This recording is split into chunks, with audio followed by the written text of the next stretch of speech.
O desejado de todas as nações. Capítulo 29. O sábado. O sábado foi santificado na criação. Instituído para o homem, teve sua origem quando as estrelas da alva juntas alegremente cantavam e todos os filhos de Deus rejubilavam. Pairava sobre o mundo a paz, pois a terra estava em harmonia com o céu. Viu Deus tudo quanto tinha feito, e eis que era muito bom. E ele repousou na alegria de sua concluída obra. Como houvesse repousado no sábado, abençoou Deus o dia sétimo e o santificou. Separou-o para uso santo. Deu-o a Adão como dia de repouso. Era uma lembrança da obra da criação e, assim, um sinal do poder de Deus e de seu amor. Diz a Escritura: fez lembradas as suas maravilhas. As coisas que estão criadas declaram as suas coisas invisíveis, desde a fundação do mundo, tanto o seu eterno poder como a sua divindade. Todas as coisas foram criadas pelo Filho de Deus. No princípio era o Verbo, e o Verbo estava com Deus. Todas as coisas foram feitas por ele, e sem ele, nada do que foi feito se fez. E uma vez que o sábado é uma lembrança da obra da criação, é um testemunho do amor e do poder de Cristo. O sábado chama para a natureza nossos pensamentos e põe-nos em comunhão com o Criador. No canto do pássaro, no sussurro das árvores e na música do mar, podemos ouvir ainda sua voz, a voz que falava com Adão no Éden pela viração do dia. E ao lhe contemplarmos o poder na natureza, encontramos conforto, pois a palavra que criou todas as coisas é a mesma que comunica a vida à alma. Aquele que disse que das trevas resplandecesse a luz é quem resplandeceu em nossos corações para a iluminação do conhecimento da glória de Deus na face de Jesus Cristo. Foi esse pensamento que despertou o cântico: Tu, Senhor, me alegraste com os teus feitos. Exultarei nas obras das tuas mãos. Quão grandes são, Senhor, as tuas obras! Muito profundos são os teus pensamentos. E o Espírito Santo declara por intermédio do profeta Isaías: A quem, pois, fareis semelhantes a Deus? Ou com o que o comparareis? Porventura não sabeis? Porventura não ouvis? Ou desde o princípio se vos não notificou isto mesmo? Ou não atentastes para os fundamentos da terra? Ele é o que está assentado sobre o globo da terra, cujos moradores são para ele como gafanhotos. Ele é o que estende os céus como cortina e os desenrola como tenda para neles habitar.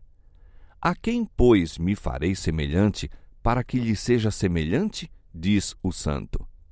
Levantai ao alto vossos olhos e vede quem criou estas coisas, quem produz por conta o seu exército, quem a todas chama pelos seus nomes. Por causa da grandeza das suas forças e pela fortaleza do seu poder, nenhuma faltará. Por que, pois, dizes, ó Jacó, e tu falas, ó Israel, o meu caminho está encoberto ao Senhor, e o meu juízo passa de largo pelo meu Deus? Não sabes, não ouviste que o eterno Deus, o Senhor, o Criador dos fins da terra, nem se cansa nem se fatiga? Dá esforço ao cansado e multiplica as forças ao que não tem nenhum vigor. Não temas, porque eu sou contigo. Não te assombres, porque eu sou teu Deus. Eu te esforço e te ajudo, e te sustento com a destra da minha justiça.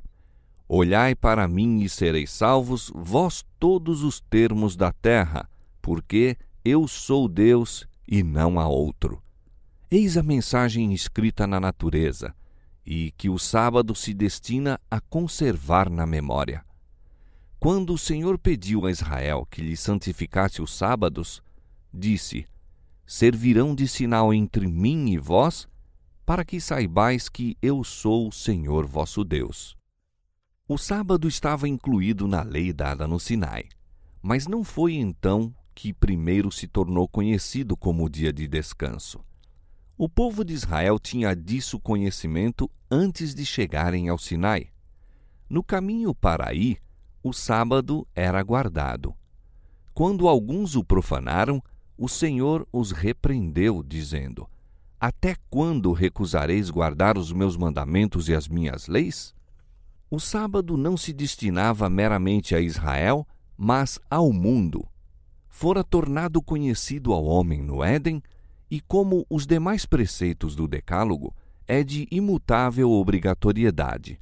Dessa lei, de que o quarto mandamento é uma parte, declara Cristo: Até que o céu e a terra passem, nem um jota ou um tio se omitirá da lei, sem que tudo seja cumprido. Enquanto os céus e terra durarem, continuará o sábado como sinal do poder do Criador. E quando o Éden florescer novamente na terra, o santo e divino dia de repouso será honrado por todos debaixo do sol. Desde um sábado até ao outro, os habitantes da glorificada nova terra irão adorar perante mim, diz o Senhor. Nenhuma outra das instituições dadas aos judeus tendia a distingui-los tão completamente das nações circunvizinhas como o sábado. Era a intenção do Senhor que sua observância os designasse como adoradores seus. Seria um sinal de sua separação da idolatria e ligação com o verdadeiro Deus. Mas a fim de santificar o sábado, os homens precisam ser eles próprios santos. Devem, pela fé, tornar-se participantes da justiça de Cristo. Quando foi dado a Israel o mandamento: lembra-te do dia do sábado para o santificar, o Senhor lhes disse também: e ser-me-eis homens santos. Só assim poderia o sábado distinguir Israel como os adoradores de Deus. Ao se apartarem os judeus do Senhor e deixarem de tornar a justiça de Cristo sua pela fé, o sábado perdeu para eles sua significação. Satanás estava procurando exaltar-se e afastar os homens de Cristo e trabalhou para perverter o sábado, pois é o sinal do poder de Cristo. Os guias judaicos cumpriram a vontade de Satanás, rodeando o divino dia de repouso de enfadonhas exigências. Nos dias de Cristo, tão pervertido se tornara o sábado, que sua observância refletia o caráter de homens egoístas e arbitrários, em lugar de o fazer ao caráter do amorável Pai Celeste. Virtualmente, os rabis representavam a Deus como dando leis que os homens não podiam obedecer. Levavam o povo a olhar Deus como tirano e a pensar que a observância do sábado, segundo ele a exigia, tornava os homens duros de coração e cruéis. Competia a Cristo a obra de esclarecer essas mal entendidas concepções. Embora os rabis o seguissem com impiedosa hostilidade, ele nem sequer parecia conformar-se com o que requeriam, mas ia avante, guardando o sábado segundo a lei divina. Um sábado, ao voltarem Jesus e os discípulos do local do culto, passaram por uma seara madura. Jesus continuara seu trabalho até tarde e, ao passarem pelos campos, os discípulos começaram a apanhar espigas e a comer os grãos depois de esfregá-los nas mãos. Em qualquer outro dia, esse ato não teria excitado nenhum comentário, pois uma pessoa que passasse por uma seara ou pomar ou vinha tinha liberdade de colher o que lhe apetecesse comer. Mas fazer isso no sábado era considerado um ato de profanação. Não somente era o apanhar a espiga uma espécie de ceifa, como o esfregá-la nas mãos uma espécie de debulha. Assim, na opinião dos rabis, havia dupla ofensa. Os espias queixaram-se imediatamente a Jesus, dizendo: Vês, por que fazem no sábado o que não é lícito? Quando acusado de pisar o sábado, em Betesda, Jesus se defendeu afirmando sua filiação de Deus e declarando que operava em harmonia com o Pai. Agora que eram acusados seus discípulos, cita aos acusadores exemplos do Velho Testamento, atos praticados no sábado pelos que estavam ao serviço de Deus. Os mestres judaicos orgulhavam-se de seu conhecimento das Escrituras e, na resposta do Salvador, havia indireta censura à sua ignorância das Sagradas Letras. Nunca lestes, disse ele, o que fez Davi quando teve fome, ele e os que com ele estavam? Como entrou na casa de Deus e tomou os pães da proposição, os quais não é lícito comer, senão só aos sacerdotes? E disse-lhes: O sábado foi feito por causa do homem, e não o homem por causa do sábado. Não tendes lido na lei que aos sábados os sacerdotes no templo violam o sábado e ficam sem culpa?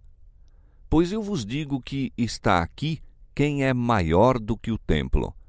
O Filho do Homem até do sábado é Senhor. Se era lícito a Davi satisfazer a fome comendo do pão que fora separado para um fim santo, então era lícito aos discípulos prover a sua necessidade colhendo umas espigas nas sagradas horas do sábado.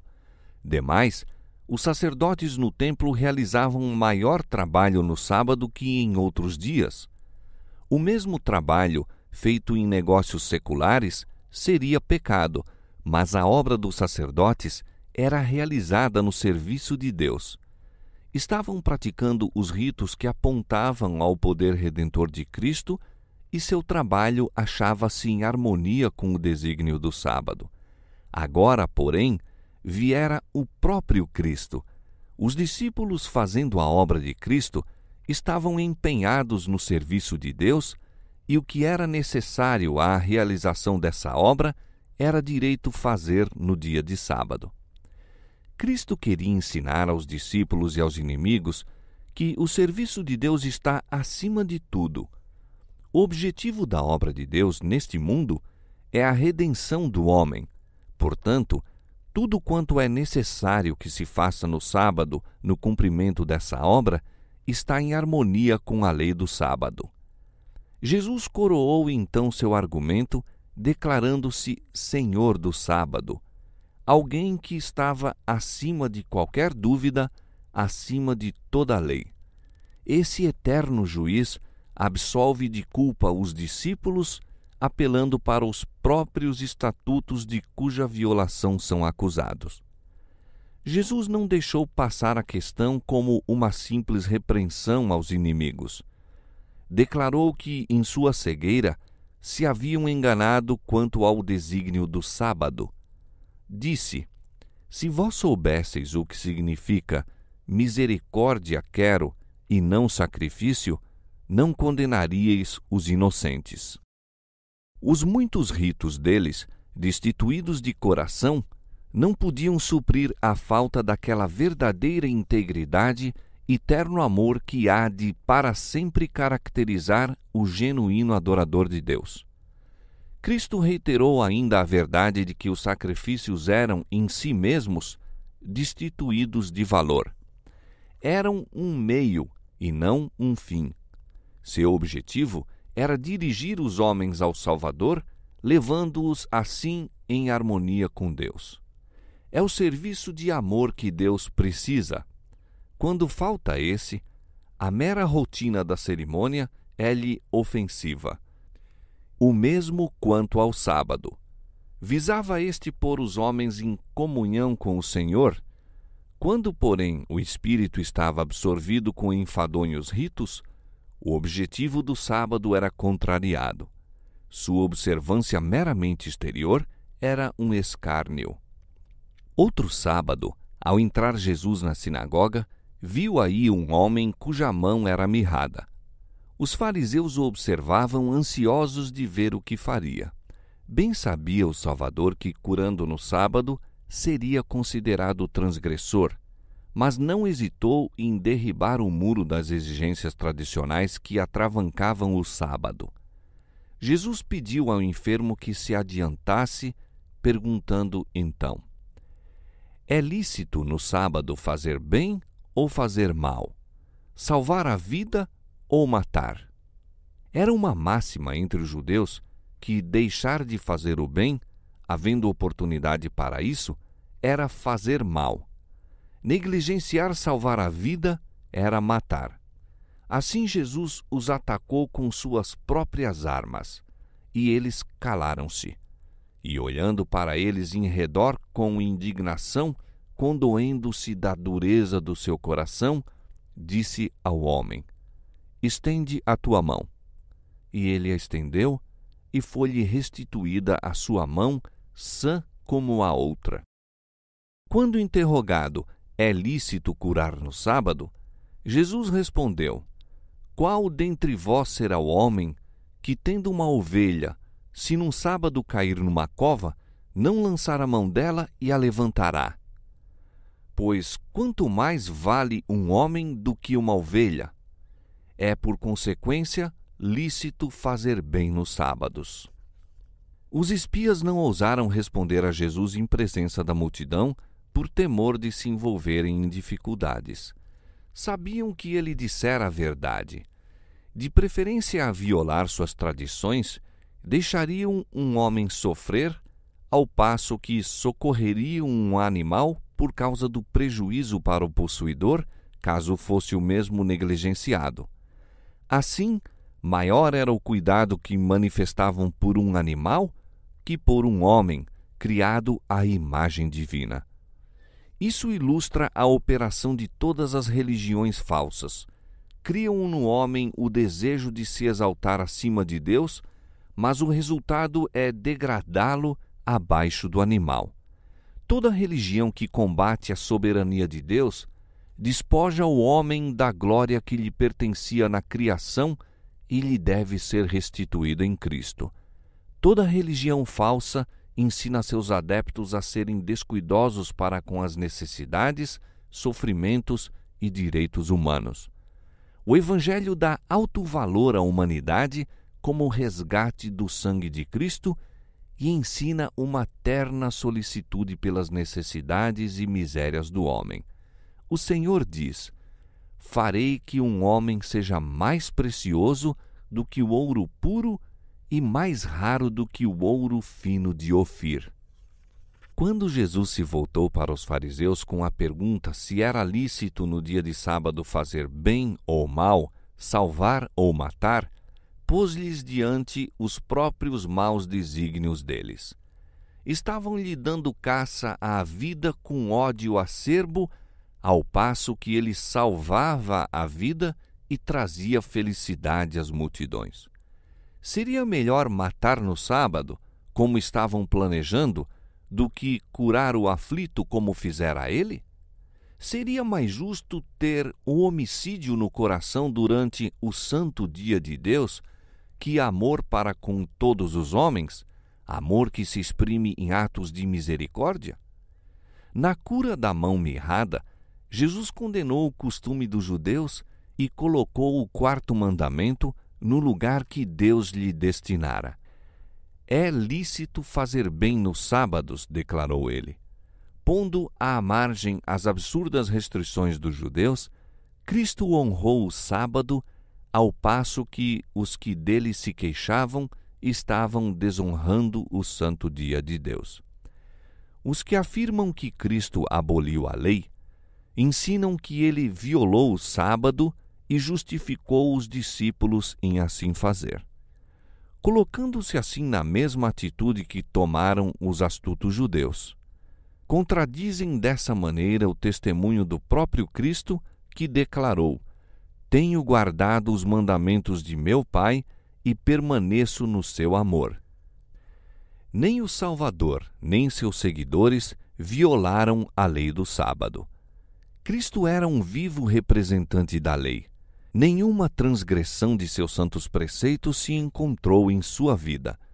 Olhando a uma nação de testemunhas ansiosas por uma oportunidade para o condenar, pôde dizer sem contradição: quem dentre vós me convence de pecado?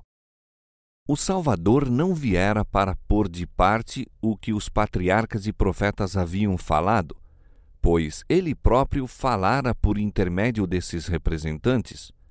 Todas as verdades da palavra de Deus tinham vindo dele, mas essas inapreciáveis joias haviam sido postas em falsos engastes. Sua preciosa luz fora aplicada a servir ao erro. Deus queria que fossem tiradas desses engastes de erro e recolocadas nos da verdade. Essa obra unicamente uma divina mão podia realizar. Por sua ligação com o erro, a verdade tinha estado ao serviço da causa do inimigo de Deus e do homem. Cristo viera colocá-la em condições de glorificar a Deus e operar a salvação da humanidade. O sábado foi feito por causa do homem e não o homem por causa do sábado, disse Jesus. As instituições estabelecidas por Deus são para benefício da humanidade. Tudo isto é por amor de vós. Seja Paulo, seja Apolo, seja Cefas, seja o mundo, seja a vida, seja a morte, seja o presente, seja o futuro, tudo é vosso. E vós de Cristo, e Cristo de Deus. A lei dos 10 mandamentos, da qual o sábado é uma parte, Deus deu a seu povo como uma bênção. O Senhor nos ordenou, disse Moisés, que fizéssemos todos esses estatutos para temer ao Senhor nosso Deus, para o nosso perpétuo bem, para nos guardar em vida. E por intermédio do salmista foi dada a Israel a mensagem: servi ao Senhor com alegria e apresentai-vos a Ele com canto. Sabei que o Senhor é Deus, foi Ele e não nós que nos fez povo seu e ovelhas do seu pasto. Entrai pelas portas dele com louvor e em seus átrios com hinos. E o Senhor declara acerca de todos quantos guardarem o sábado, não o profanando: os levarei ao meu santo monte e os festejarei na minha casa de oração. Assim o Filho do Homem, até do sábado, é Senhor. Estas palavras acham-se repletas de instrução e conforto. Por haver o sábado sido feito para o homem, é o dia do Senhor. Pertence a Cristo, pois todas as coisas foram feitas por Ele, e sem Ele, nada do que foi feito se fez. Uma vez que Ele fez todas as coisas, fez também o sábado. Este foi por Ele posto à parte como lembrança da criação. Mostra-o como Criador, tanto como Santificador. Declara que aquele que criou todas as coisas no céu e na terra, e por quem todas as coisas se mantêm unidas, é a cabeça da Igreja e que por seu poder somos reconciliados com Deus. Pois, falando de Israel, disse: também lhes dei os meus sábados, para que servissem de sinal entre mim e eles, para que soubessem que eu sou o Senhor que os santifica, os torna santos. Portanto, o sábado é um sinal do poder de Cristo para nos fazer santos. E é dado a todos quantos Cristo santifica. Como sinal de seu poder santificador, o sábado é dado a todos quantos, por meio de Cristo, se tornam parte do Israel de Deus. E o Senhor diz: se desviares o teu pé do sábado, e de fazer a tua vontade no meu santo dia, e se chamares ao sábado deleitoso e santo dia do Senhor digno de honra, então te deleitarás no Senhor. A todos quantos recebem o sábado como sinal do poder criador e redentor de Cristo, ele será um deleite. Vendo nele Cristo, nele se deleitam. O sábado lhes aponta as obras da criação como testemunho de seu grande poder em redimir. Ao passo que evoca a perdida paz edênica, fala da paz restaurada por meio do Salvador.